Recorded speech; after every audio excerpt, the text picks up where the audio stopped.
Good All morning. right. Hey, it's just the two of us. Just I know. the two of us. My father is going to be so offended. He gets so offended when he hears that we record without him. He might just get over it potentially. I don't think so. No.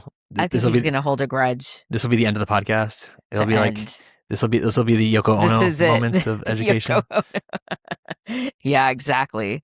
No, it's just, he takes it very seriously that the education is he's very proud of it. So Well, it should be. Which yes, he should be. We put out an excellent product. And Yes, also we do. I'll also say I was reading something about podcasting the other day. I don't know why I was reading it. But it said you should always at the beginning of the episodes ask people to subscribe to your podcast. That is true. Yeah. So please do. Subscribe, YouTube, Spotify, Apple Podcasts, Overcast, whatever else you use. So Substack, subscribe. Yeah. No, and if you want, like a listener wrote something in our Substack chat and I responded this week. So if you ever want to just chat in there, I'm happy to, because I do check it and it's probably the easiest way to get in touch. I have to say though, I was slightly offended in the chat because she asked, it wasn't a religious question. She asked you and your dad how to respond to this. And it was like, I'm really just trying. If it's a religious question, I get it. Like I understand no one's coming to me for that stuff, but I mean, don't be offended. I'm not, I'm not chopped liver. Jay has opinions too. Is that what you're saying? Yes, I have opinions. I'm shocked. I didn't think you have any opinions. I think you're no, it's true. I am sort of just a blank sheet. Yeah, exactly. But anyway, exactly. So what we wanted to talk about today was Chailea. We mentioned that Chailea and her first son was just engaged recently, and you probably saw if you're on Instagram, you probably saw the pictures of the engagement party, which they said it was for the engagement. Really, it was an excuse for me to come to Crown Heights and hang out with me. But exactly. the engagement party was the excuse anyway. So, but yesterday she had the West Coast engagement party. Yes. And so we thought it would be interesting to just talk about what goes into planning a Chabad Hasidic wedding, because there's some uniqueness to how you guys actually plan your weddings and do your weddings. Yeah. So we thought we just talk about that a little bit, since you are right in the midst of it, neck deep in it. Yeah. It's interesting. It's kind of an interesting topic to talk about, because I personally, for myself, as you know, and if you listen to my other podcast and this podcast, I'm an open book. I'm happy to share anything, pretty much, not every detail of my life, but most details, 95%, I would say. But my kids are very sensitive about what I say about them and how I talk about them. So this has been funny for me, because I want to talk about this a lot and people have a lot of questions and people really want to know. It's fascinating, right? It's something that people know a little bit, but maybe not a lot.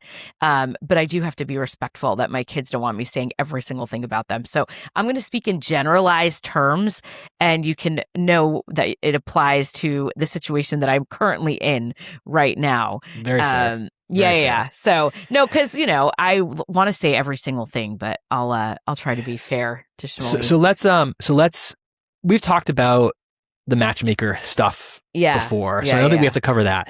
But maybe let's start. The matchmaker happens. You go out on like a date and a half, and then you decide that you're going to get married, and so once there's an official engagement, what happens at that point? So, I mean, I think a big part of it is even right before the engagement happens is like the parents meeting for the first time, both sets of parents. That was like a big moment that I didn't really realize was so crucial to this whole thing, because up until the two sides meet, everything is communicated through the matchmaker. And so once the matchmaker steps out of it and we started communicating between ourselves, then we get into like planning mode. And it's really weird, I have to say, that like the first thing I've I ever did with this couple who are going to become very important people in my life. The first thing we did was plan a huge party together. And it's weird to spend someone else's money that you don't know, right? Like it was literally the first conversation I had with them was like determining, what kind of engagement party we wanted. Do we want a lot of flowers or a few flowers? What kind of food? Do we want music? Do we want, and I don't know them from anything. So it's like, yes, I want to spend money on food. I want extra money spent on the food, but like, I don't know if they do. So that was like a very interesting, delicate dance of us trying to like plan this together without having any context really for that's a great the other point. Side wants. Talk about just getting right into it. Yeah, I mean, exactly. You dive right in. There's no on-ramp. It's just like you dive right in. I think like in the real world, I mean, I call it the real world, outside of the, Haredi or Chabad or ultra-Orthodox world, like people date for longer. So you meet each other. Like you meet you go out for dinner once or you have a Thanksgiving dinner. I don't know. Like there's opportunities to meet, but like in our situation, there's not. Yeah, I mean, it's a good point. I think in most relationships, unless people live far away geographically, most time parents have met I think before an engagement happens, right? So it's not, you're not having this, hey, how you doing, would you want to spend $50,000 or $100,000 or $1 million on this? Exactly. Yeah, I can see that being a little bit awkward way to start off a relationship. So, but it was good. And so then you go right into planning engagement party. And then in the Chabad community, and this is very specific to Chabad, does not apply to other Orthodox communities, but the way we announce our engagements is by going to the Rebbe's grave at the cemetery. All the parents and whichever grandparents can travel, and the couple obviously.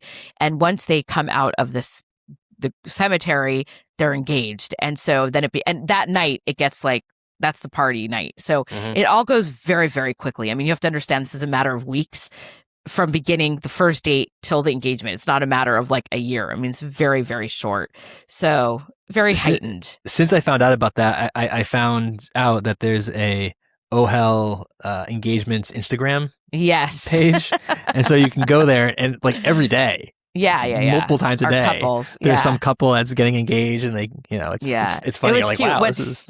The thing is that people don't realize this also, but dating is a secret in our community. So people don't know because, I mean, you can tell like your best friend or whatever, but we really try to keep it very secretive because if it doesn't work out, why make it awkward for anybody, right? So like if my son has a roommate, let's say, and my son went out with a girl who it wasn't for him, it wasn't a match, maybe she's good for the roommate, but if everybody knows everyone's business, it gets very complicated. So it's a secret until the engagement is announced at the Rebbe's grave. So it just adds a layer of like excitement and mystery. And so when I came there with the family that morning to announce Shmuli's engagement, I saw a friend of mine from LA.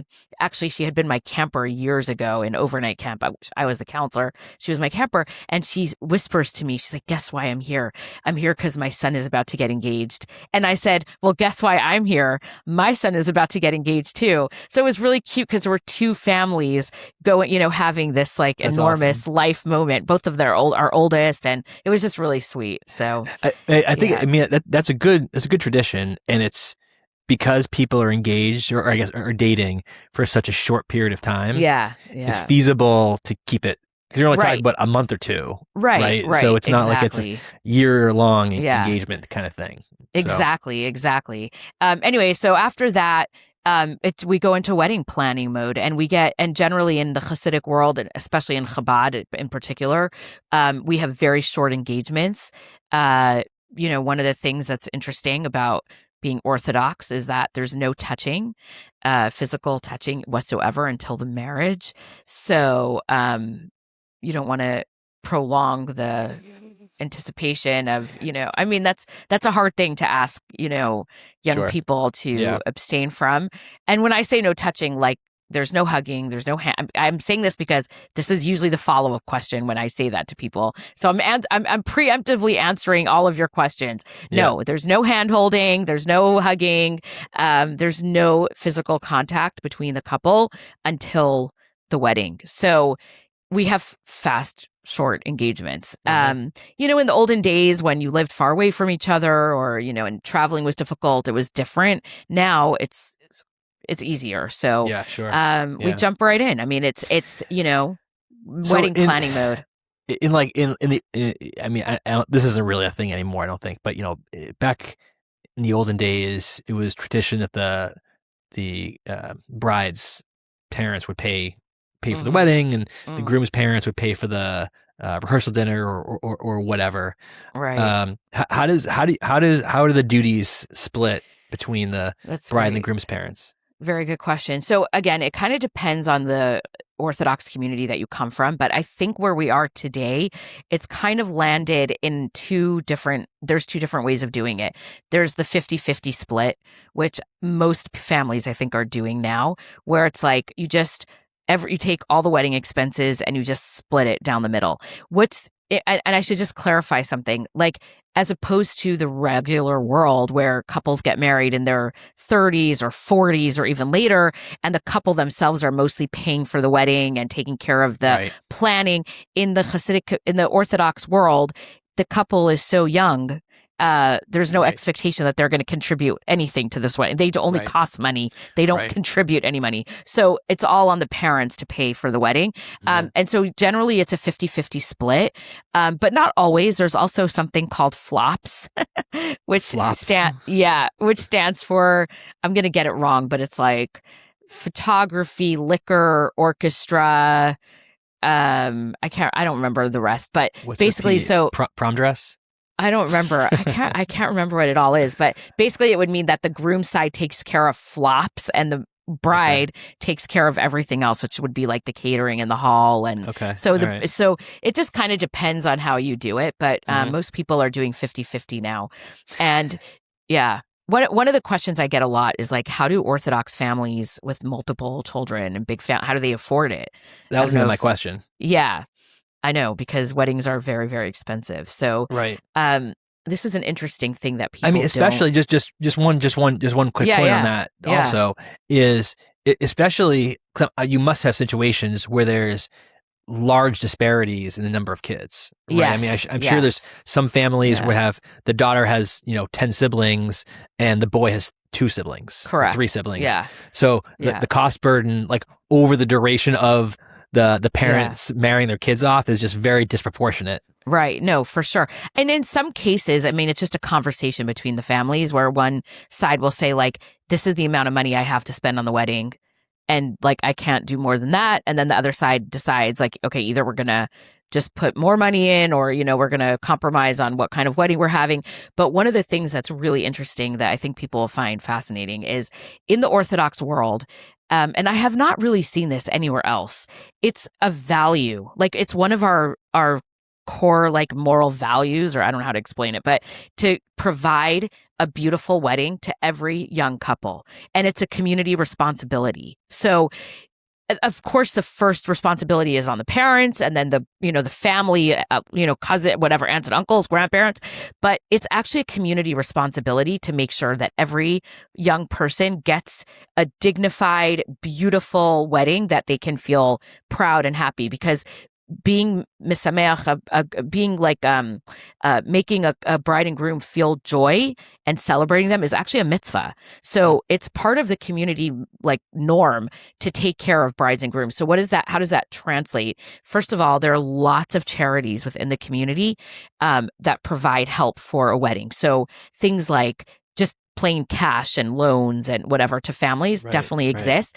Then there's like organizations that will take care of setting up the couple's apartment, right? Like, you'll get your dishes, your microwave, your, whatever you need, you'll get a table and chairs, whatever you'll get from different organizations. And I'm not saying this like it's not embarrassing. It's not like you have to go to Goodwill to do it. This is like it's done so beautifully, so with so much dignity, so that everybody starts off their life in the right way with the right things. And now in many of the Orthodox communities, what they've done, this is really interesting, they've created what they call Takana weddings, where they there's generally like wedding halls in the Jewish communities, and they build out these like deals for weddings where like you come in and it's I think in Crown Heights, there's a deal for like $30,000 all in, right? All in. So that's $15,000 aside. You get the hall, the catering, the photographer, the band, whatever. You don't get to choose. Like, you're not choosing, specifically what you want, but you're getting a beautiful, I mean, beautiful wedding. And it's going to cost the families $30,000 total. And so that could be like on a Monday night, they're going to have that kind of wedding in the hall. And the next night is going to be a rich family that's going to spend $150,000 on the wedding. Right. And so it offsets, you know what I mean? Like, it all kind of offsets the cost so that everybody gets a beautiful, like, dignified wedding, even if you have 10 siblings and your parents don't have money. I'm very proud of that fact. I think it's a beautiful part of our community. Yeah, absolutely. I mean, I think it is in a lot of ways, it's the most important day of their lives, because that is the start of their family. So, having good, pleasant memories about that day and having a good experience is obviously really important. And on the Takana wedding also, I have to imagine, just with the volume of weddings that go on, they don't have to turn massive profits on every individual wedding, just because there's so many of them that they can just they can just do that. So that's great. That's awesome. Yeah. That's there's so many weddings in the Orthodox world. Like, I mean, thank God, and it was really nice last night, because we had an engagement party here, and my future daughter-in-law's father made a point when he gave a little toast, and he said, like, it's really important to build Jewish homes right now. Like, that's how we respond to the kind of the world that we're living in. And he's like, here's our next Jewish home that we're building is, Shmuley and Shana. And I was like, oh, that's actually a really important way of thinking about it. And I was like, yeah. And that's on us to do. We can't expect the kids to take care of it themselves. It's too difficult. Absolutely. And I think if we want to, I think it's something that the broader world can learn from, because if we want more young people to get married and start families, and it doesn't matter if you're Jewish or not Jewish, like, they need support. It needs to come from a strong foundation of family support and community support. And it just doesn't really exist like that in the broader world, I don't think. So something to think about. Oh, and I think it is a good point. Just I'll do another social media rant. Like, I'm apt to do, is that I think that now there's so much stuff out there with social media and watching everyone's highlight reel, that people see these weddings and 16th birthday parties and like all of these events that people just go overboard for. Right. And people get this unrealistic view of what a nice event is. Right. But also, more importantly, this belief you have to spend a lot of money to have a meaningful event. Right. That's so true. Yeah. And so I think it's great that the Chabad community really has that structure and values that event, because that event is so important. Yeah. I mean, the other thing is, like, and I'm just comparing it to like friends of mine who are not Jewish or not Orthodox who make weddings, like, our community, I mean, the wedding is really a celebration of the whole family. I would say it's even less about the bride and groom than it is about the family. Like, so somebody could say to me, well, why do they need a wedding? Even for the cheap price of cheap in air quotes, but like $30,000 is still a lot of money, right? $15,000 aside. Sure. But they're inviting all their first cousins and all their neighbors and all their friends and we have huge families and community. And so, that is the expectation, right? We don't do weddings with 50 people that you it just doesn't work like that. So, you don't want a kid in the community to feel like they weren't able to have what everyone else has. I remember, it's funny, I just was talking about this the other day, but I remember when I was in seminary, and after high school, I went to seminary in New York, to study. And, it's like a year post high school before you go to college or work. And they would call us sometimes and ask my class, we were like 30 girls, and they would say, there's a wedding tonight in one of the halls. The girl doesn't have any family. She's from a very small family. Can you guys come and dance at the wedding. And we would go to the weddings and we would like participate. We didn't know the bride and we didn't know anybody, but it gave the atmosphere of like joy and full, like a fullness to the room and to the, and it just, I remember feeling like, okay, this is important to do, even if I don't know the girl, and we would go and do that. And so I guess I'm just trying to say that it's a community responsibility to marry off our kids in a dignified way. And we take it very seriously. Oh, it's beautiful. So now at the engagement party, the one where I was in Crown Heights, I saw the groom reads verse from is it from the Torah? Was it from? No, so what the groom does usually is, well, either they will memorize or read a Hasidic discourse that the Rebbe gave over. So it will be like a lesson on the parsha of that week, or it will be some kind of, or it could be about marriage or about Hashem. But he'll memorize or read a multi-page Hasidic discourse because it's a holy event, and you want to always have like words of Torah and meaning, and it's like a way for the groom to kind of show the seriousness of the moment and the importance of always having, like, it's not just about the flowers and the dress and the booze, and it's really, this is like, we're building a Jewish home that is really imbued with Torah and Hasidic thought, and that's like the real important part of it. And so that's what Shmuley was doing. He didn't memorize it, but he read through a Hasidic discourse in Yiddish. And how was that selected? It was his choice. He picked one from that week's parsha. I think he took one. And that's got to be to memorize that, because just the time between the engagement and the party is like, it's hard. What, like a week? Yeah, a week and a half, he didn't memorize it. That's crazy to be able to try to memorize something like that. In the Chabad world, the boys memorize a Hasidic discourse for their bar mitzvah, and they spend all year on it. I mean, they literally memorize a Yiddish, like 5 pages. Do a lot of them cheat and just do the bar mitzvah? Well, I wonder. That's such a good point. I wonder, that would be a good idea. I mean, that one's very specifically about a bar mitzvah and tefillin, and so it would be a little weird. That would actually be funny. That would be so funny. That's a good cheat. I'm going to tell my next son to think about doing that. There you go. Yeah. So it is funny. So you have the engagement party, and then you start planning, right? Stuff. Planning mode. Yeah. So what is there anything? I know you've never planned a secular wedding or another type of wedding, but is there anything about that planning process that you think's unique to your community versus how other people do it? Yeah, I mean, I would say again, like, the idea that the parents are the ones like taking full responsibility for the wedding is one of the interesting things. And then there's all the norms, like the social and community norms that go along with it. So, for example, there's expectations about what the groom's family provides for the bride and what the bride's family provides for the groom. So things like jewelry and a watch for the groom. The bride's family pays for a tallis, right? The first tallis, because in the Chabad world, our custom in the Chabad world is that a guy only starts to wear a tallis after he gets married. I know in a lot of communities. Yeah, that was interesting. Yeah. I didn't know that. Yeah, because in a lot of communities, boys wear a tallis starting at bar mitzvah age at 13. In our community, it's only when you get married. So the bride's family provides that for the groom. The groom's family provides silver candlesticks for the bride, also because this is again a Chabad custom, and it varies within the Orthodox world, but in the Chabad world, a girl starts to light Shabbos candles at 3 years old, but she only lights one.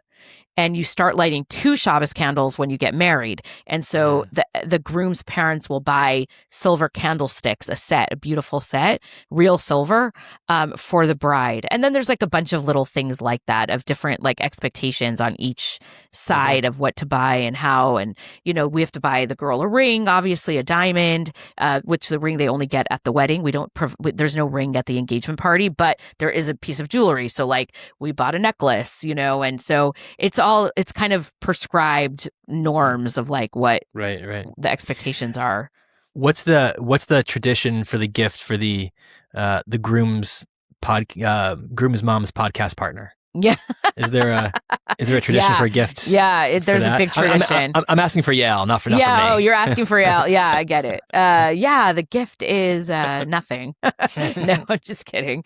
There's a lot of gift giving. Let's just say that in this whole process, a lot. That's great. That's great. Yeah, that's awesome. Yeah, it's cute. But then when the wedding, I mean, just to go through the wedding, like it's normal planning. I mean, catering, photography, music. Obviously, like we're making our wedding, not in New York or LA. So it's considered like what we would call an out of town wedding. Anything that's in the Orthodox world, anything that's not in New York is called out of town. So like I live out of town. Destination wedding? Yeah. So like I live out of town. So we're doing the wedding outside of New York. So like we have to fly in the band, obviously. We have to fly in a photographer because we need like they need to be familiar with first of all, band for sure, because we're only going to have Jewish music, only really like Orthodox Hasidic music at the wedding. So you need a band that can do that. And even a photographer, like you want to make sure you have someone who like knows where to stand at the right moment so that they don't miss like the important points. Because not just artistic, like you want them to make sure that they are at the right place at the right time. Sure. So, yeah. Do they just know the choreography of exactly. Yeah. It's like for catering, is it just like can any kosher caterer? Yeah, I mean, you need a caterer who understands how to make a party for 350 people or more. But any kosher caterer, and usually they're local, unless you live somewhere that simply just doesn't have a kosher caterer. So then you would have to fly that person in too. I mean, that would be a much bigger job. But a lot of people in the last few years have started making weddings in New York, even if they don't live there.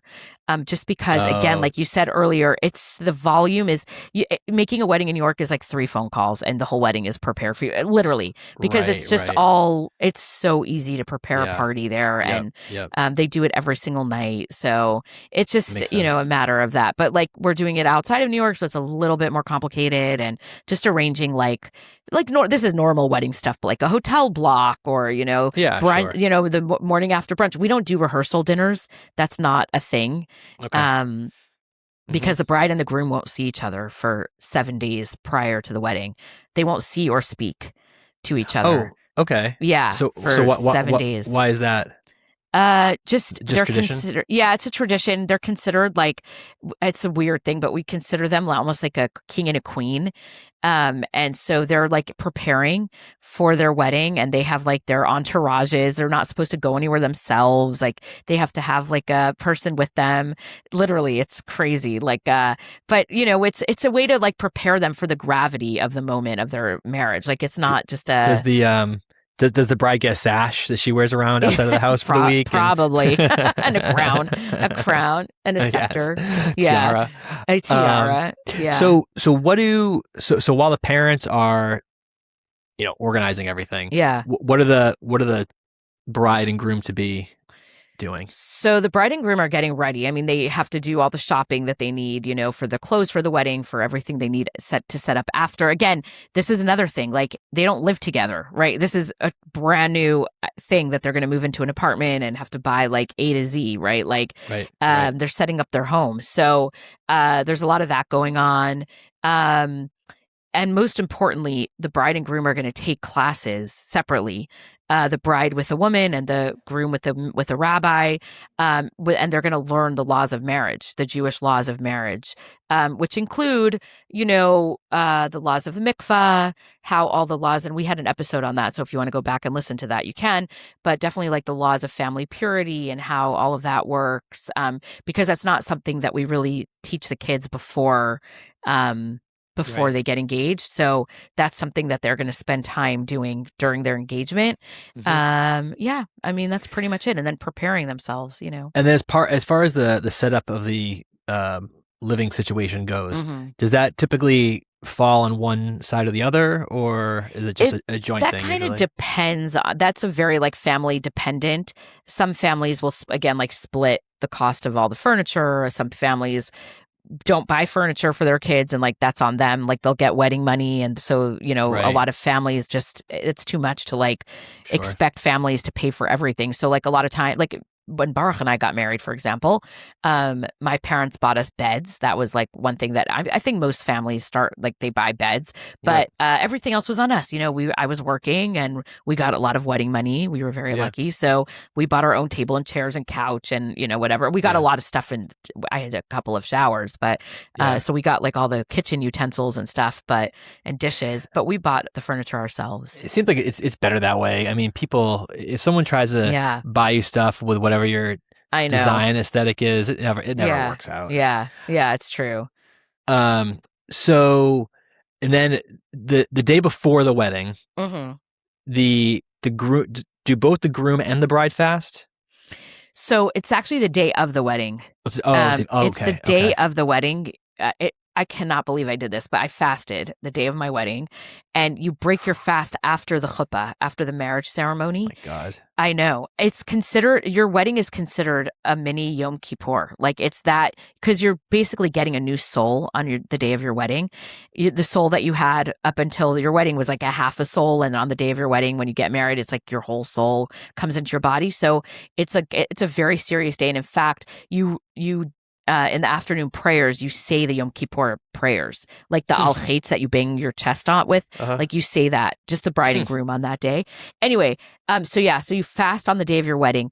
There are exceptions, and I was very kind. We were very kind to our kids, and Shmuley and Jana are not going to have to fast because they're getting married on Rosh Chodesh, which is the first day of the month, and you're not allowed to fast because it's like a mini holiday. So you are not allowed to fast on that day. So there's like a hierarchy of exactly, because it's not a mandatory fast, the wedding fast. It's like a tradition. Right. So they're off the hook for that.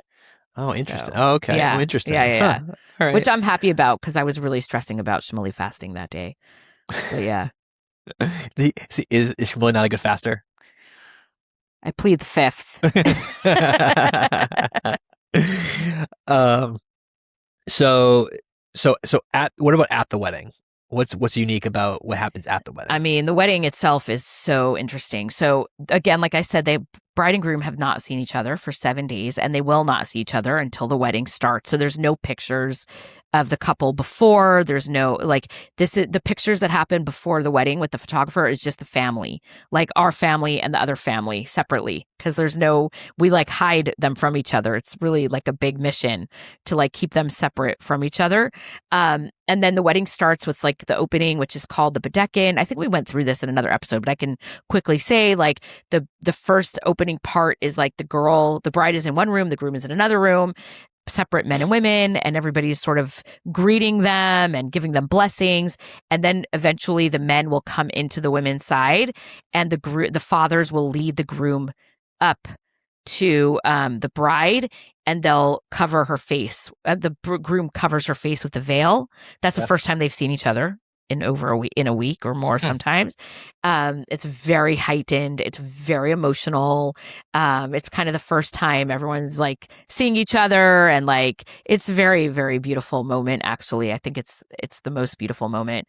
And then after that is the chuppah, the marriage, the actual marriage. And different traditions there too, but we'll lead them to the chuppah, and we'll do all the blessings and the marriage and whatever. And then is the party, the reception, the dancing and the meal. And when does the bride put on the sheitel? So this is again very unique to Chabad, because in most ultra Orthodox circles, the bride will wear a wig to the wedding, actually. But Chabad does not do that. Our custom is that the bride starts covering her hair the next morning. Basically your wedding is the last time that you have your hair showing to the public. Right. Yeah. I was grateful. I did not want to. I didn't want to wear a wig to my wedding, so I was happy about that. In some communities, the bride puts the wig on in the middle of the wedding. After the chuppah, they go into the room and they get their wig put on. But in Chabad, we don't have that custom, so it's just her hair. Yeah, I mean, for how much money you spend on the Yeah. On the shadels, it'd be a shame to ruin the party. That's true. Exactly. It's a very big moment the next morning when you like show up wherever, like the family is usually, either at a hotel, everyone's having brunch, or like at your parents' house. The first time the bride walks in with her either kerchief, like the scarf on, or her wig on, it's like, oh my God, everyone starts freaking out again. And, right. The grooms in Chabad also, like the groom starts to wear a long black coat for Shabbat and holidays. So like there's these little things that like all of a sudden is like, you're like part of the adults. I'm sorry if you mentioned this before. When the bride walks down the aisle, she's a veil, right? Yes. And in the Chabad, in the Hasidic world, as opposed to like some of the other parts of the Orthodox world, our veils are completely opaque. You cannot see through them. So in some Orthodox circles, it's fine to have just like a lace cover or like a see-through, I forgot what it's called. Sheer, the bride can see. But in our community is not like that. I could not see anything at all. It was a full veil. Oh my God. I remember whispering to my mom under the chuppah, I'm like, is anyone here? Like, are there people here? I couldn't see anything, So you'd walk down the aisle blind? Yeah, that's why they're like holding, they hold your arms. So it's really important then that you're that you're getting walked down the aisle in that circumstance. Exactly. Yeah. So then, so after the ceremony, there's the party, and what about the toasts? Are there any specific toasts that get made? Not really. We don't do anything like that. We don't have a lot of those kind of norms. Like we don't have bridesmaids and groomsmen, and we don't do any of that stuff really. Sometimes like the two dads will make a short speech. But even that is very rare because no one wants to listen. It's very difficult to get anyone to be quiet and listen at a Orthodox wedding. So sometimes, like I'm guessing we'll have a couple of short speeches, but I don't even know. Well, I mean, I assume your dad's going to the wedding, right? I mean, obviously. So I think there'll probably be a speech. You think there'll be a speech? I think it might be at least one Actually, speech. last night at the engagement party, he didn't speak. It was really funny. I know. Oh my God. I know. So what's the role? So you mentioned before that, in the week before the wedding, the bride and groom don't go out alone. They have like their entourage that goes with them. I assume like their siblings sort of play part of that role. Yes, exactly. Friends, siblings. Yeah. Are there, do siblings, you said there's no bridesmaids or groomsmen. Right. Do the siblings play any role over that period? I mean, just that, like being what we call a shomer or shomeret, to like go with them. It extends past the wedding. So for a week after the wedding, also they're considered like a king and a queen and don't really go anywhere by themselves except when they're alone. Obviously they're allowed to be alone in their room. But like if they want to leave their room and go to like to the store or to the house, they are escorted. Oh my God. I know. But that whole week is called the week of Sheva Brachos, which is every night for a week after the wedding, there's a party. So, yeah. So it's a whole long, this is not a one night, like the wedding is the main event. And that's like that's obviously the big thing. But for the family, every night for the next week is a party in honor of the bride and the groom. So it's a very weird time. Like it's a very exciting and fun time, but it's takes a lot. So when you say party, I assume it's not the magnitude of the wedding. No, it's not the size of a wedding. What happens is usually friends or family offer to throw a Sheva Brachos party. And so you go to different people's houses every night and they have usually like a fancy dinner there and they invite friends. And nice. Shabbos is usually like a big deal. So like the parents usually will host the Shabbat part or grandparents will host the Shabbat part and invite a lot of people. So yeah, it's just a continuation of like the wedding celebration, but on a much, much smaller scale, obviously. Sure. Yeah, of course. But still, like you need an outfit for each night and you're wearing your wig and it's like a whole like, and it's nice. It's very nice. And like we make Sheva Brachos for our friends and then they'll make it for Shmuley and so awesome. It's a way of people like participating and extending the celebration and really it's to treat them like a king and a queen for a week. So if you have an away wedding, do they typically stay wherever the wedding is? That's a great question. Duration? Sometimes, but like in our case, because our wedding is not here in Long Beach, we're going to be at where the wedding is for a couple of nights, and they'll host. My future daughter-in-law's friends will host a couple of nights, and then we're all going to fly here to Long Beach and have the rest of the Sheva Brachas here. That way, people here can celebrate with us. Oh, that's awesome. Yeah. Very cool. You're not invited. I'm just kidding. You can. No, I know. Nobody smart invites me anywhere. True. Yeah. Okay, I have to end this in 1 minute. Fine. And you have more important people to. I talk don't. To than me. Okay, whatever. Whatever. It's fine. I can do this by myself. Fine, you can leave. Fine, I will just talk. I will just talk to the people. You alone. ask questions and answer yourself. Yes, exactly. That will be totally normal. Anyway, if anybody has any questions around this stuff, send us an email, educationpod@gmail.com. Please. Chayleah mentioned the chat on Substack, smoke signals, whatever. Exactly. So, So thank you, everyone. With that, thanks everybody. See ya. Thank you.